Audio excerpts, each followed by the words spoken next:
Hello and welcome to my Tour on Earth video. Well, sort of. Let's go to the chase. This is Mr. Nice Commentary Episode 10, the irate gamer. Mario is perhaps one of the most recognized video game icons of all time, and that could be mainly because they packaged each Nintendo system with the game Super Mario Bros. Not exactly. Became one of the most popular games on the NES, the Game Boy first came with many Tetris. sequels released in the following years. It always came with Tetris. But when you line up all the Super Mario games in order, one of them just sticks out like a sore thumb. Anyways, and that game is Super Mario Bros. 2. Was only packaged for now, the NES. I know what you're thinking. That I'm going to sit here and attack Super Mario 2. Well, before you start sending you have a lot of video knowledge, and the irate gamer does too. No, I don't really hate Mario 2, but when you compare it to the other Mario games, this game just has ass written all over it. First off, there's nothing remotely familiar in this game that was included in the previous ones. There's no coin boxes, no Goombas, no turtles, and worst of all, the ending boss isn't even King Koopa. Instead, we are treated to a whole new cast of goofy and oddball characters, things like Snippets, Shy Guys, and Bob-ombs. And the real shit shocker is that the villain of the previous game has now been replaced by a fat frog named Wart. This makes no sense whatsoever. Now when you start this game, you'll have the choice of picking between 4 different characters, all with their own special abilities. Mario is the regular fighter, Luigi is the high jumper, Princess Peach can hover in the air for extended periods of time, and Toadstool, well, he's pretty much worthless.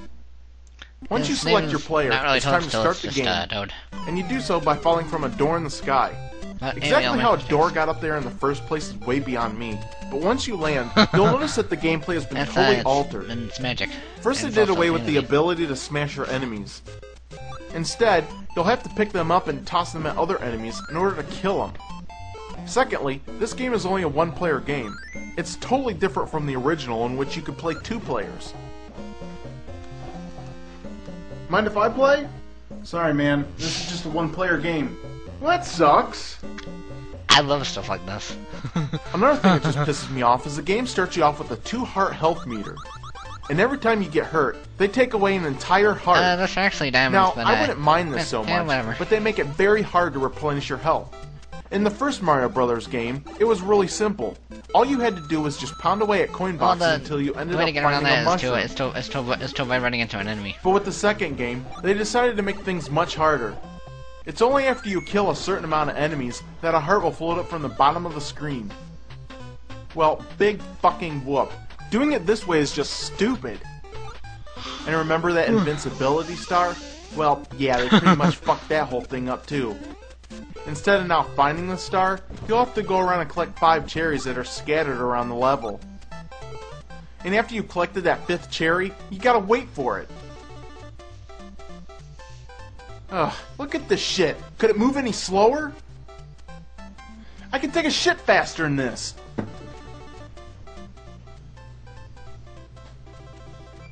It doesn't really go that slow. He put a special effect on there. Well, you probably already know that because a lot of people are familiar with the irate gamer. But it's the reason why I know this commentary, and it's special. Finally! And while we're at it, this game could really use a lot more power-ups too. Some spots of this game are so overcrowded with enemies, it's insane. But luckily, there are a few places in this game you can hide so enemies can't get to you. Oh, come on! He walked right through the fucking cactus! People who are doing a commentary on this, you know, shit like this, it just makes me go from 0 to pissed off in 2.5 seconds. Power-ups, but they kind of are, because you can use them against enemies, and see, like, power-up now, once makes you reach the ending of the level, you're usually greeted by this big, dopey pink bird that shoots eggs at you. In the context of the game, the first one you come to is pretty easy to kill, but you'll meet a lot more of them as the game advances, and they become harder and harder to defeat. During the course of this game, you'll end up fighting over 15 of these fucking birds, and I swear by the end, I just want to reach through the screen and beat the shit out of this bitch! Get over here! At the end of the game, you'll finally meet up with the last boss, Wart, who ends up just really being a pushover. All you have to do is throw vegetables at him when his mouth is open, and I'll choke on him and die. Irate gamer is pretty. Chris and yet again, giving kids another reason I keep wanting to say irate gamer, but that's not his name. After winning, the game then switches over to Mario, who is in bed, and it turns out that he has just been dreaming up this entire game. You know, I wish I was dreaming up this entire game because it fucking sucks. Compared to the other Mario games, this one's the worst one of the bunch. Now, if you think this review is over, then think again, because a few years later, Nintendo released a game called Super Mario All-Stars for the SNES. This was a collection of all the Super Mario titles for the NES, which included giving them new backgrounds and music upgrades. These games were Mario 1, 2, 3, and a bonus game called Super Mario Bros. The Lost Levels. Lost Levels? Wait a minute, there are lost levels? Where on earth did they find these things? And how exactly did they become lost in the first place? Well, the title is very misleading, because after doing some research, it turns out that this game is in fact the real Super Mario Bros. 2. Released only in Japan, this game continues where the first one left off. All the same enemies, power-up items, even the maps look the same. This game right here is the perfect predecessor to the first Mario game. But with that being said, we are now left with the problem here. As a matter of fact, I if this actually was have the original Mario 2, then where the hell did our Mario 2 come from? I actually have Super Mario Bros. 2 on the Wii games like this just don't appear out of thin air. It's pretty cool. The hell?